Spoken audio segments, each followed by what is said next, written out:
Un saludo a todos, estimada asesora Ana Laura Navarro Armenta, compañeros de carrera. Mi nombre es Gregorio Alberto Doñas Corona y soy estudiante del programa educativo de la licenciatura en Nutrición Aplicada de la Universidad Abierta y a Distancia de México. Este video es con fines meramente académicos y es con el objetivo de que como estudiante pueda identificar las fuerzas políticas y las estrategias que se llevaron a cabo durante la Revolución entre 1910 y 1917. La Revolución Mexicana es uno de los eventos históricos más importantes de nuestro país, pues vino esta transición en cuanto a los poderes, en cuanto a la parte económica, salir de una dictadura como fue la de Porfirio Díaz y poder entregar mucho de lo que es el poder hacia el pueblo. Estos conflictos armados derivaron en situaciones muy interesantes como la decena trágica, que según García Diego en 2023 tendría que ser llamada más bien la quincena trágica. Una de las noticias más importantes y relevantes de la época de la Revolución Mexicana se dio el 16 de julio de 1914, ya que un día antes, quien fuera presidente en ese entonces, el general Victoriano Huerta, había renunciado a su cargo. Esto en gran medida porque él ya se sentía presionado por el ejército constitucionalista que ya lo había prácticamente copado y que lo obligó a que renunciara y posteriormente buscó el exilio. Esta fue una noticia relevante.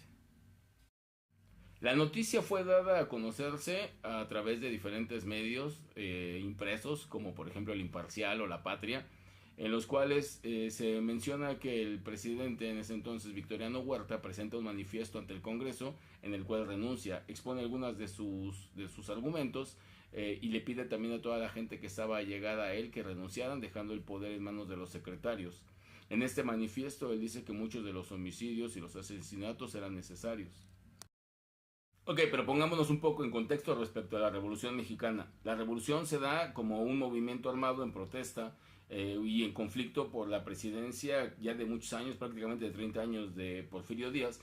Durante su mandato, si bien es cierto que hubo un avance tecnológico, mucha modernización, también es cierto que había entregado mucho de las tierras, mucho poder a la inversión extranjera. Como contexto de la noticia podemos hablar de que entonces Porfirio Díaz, quien había sido dimitido como presidente o derrocado, al final cede su lugar a Francisco I. Madero, quien a su vez tiene también como su principal hombre de confianza y que estaba para cuidarlo al general Victoriano Huerta, que había en ese momento demostrado ser leal a la causa y que al final es quien lo traiciona, se pone de acuerdo en el pacto de la embajada que se le conoce para traicionar a Francisco I. Madero y ponerse él en el poder. Aquí podemos identificar tres grupos principales. Uno de ellos es conformado por Francisco I. Madero, su hermano Gustavo y José María Pino Suárez, quienes fundaron el Partido Constitucional Progresista para derrocar al gobierno de Porfirio Díaz. En el otro bloque también tenemos al Ejército Constitucionalista con Madero, con Carranza, con Villa, Obregón y Zapata. Y por otro lado también está el de Victoriano Huerta con Bernardo Reyes, Félix Díaz, que era sobrino de Porfirio Díaz, y el embajador de Estados Unidos. Se logra identificar también que en aquel entonces la opinión pública o los periódicos estaban totalmente divididos, muy polarizados. Por un lado estaba El Imparcial, por ejemplo, que era uno de los diarios que estaban totalmente apoyando al gobierno, así como La Patria.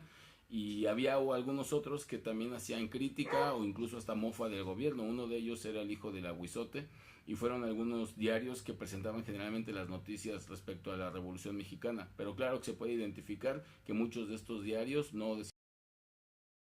Ok, a manera de cierre podemos concluir que el México de la época revolucionaria pues estaba totalmente dividido en dos polos, dos fuerzas políticas opuestas. Por un lado estaba quienes aún deseaban que los mexicanos o el pueblo tuviera un mejor ingreso económico y por otro lado quienes querían seguir teniendo el poder, incluso apoyados por algunas fuerzas políticas extranjeras, como en el caso del embajador Henry Lane Wilson.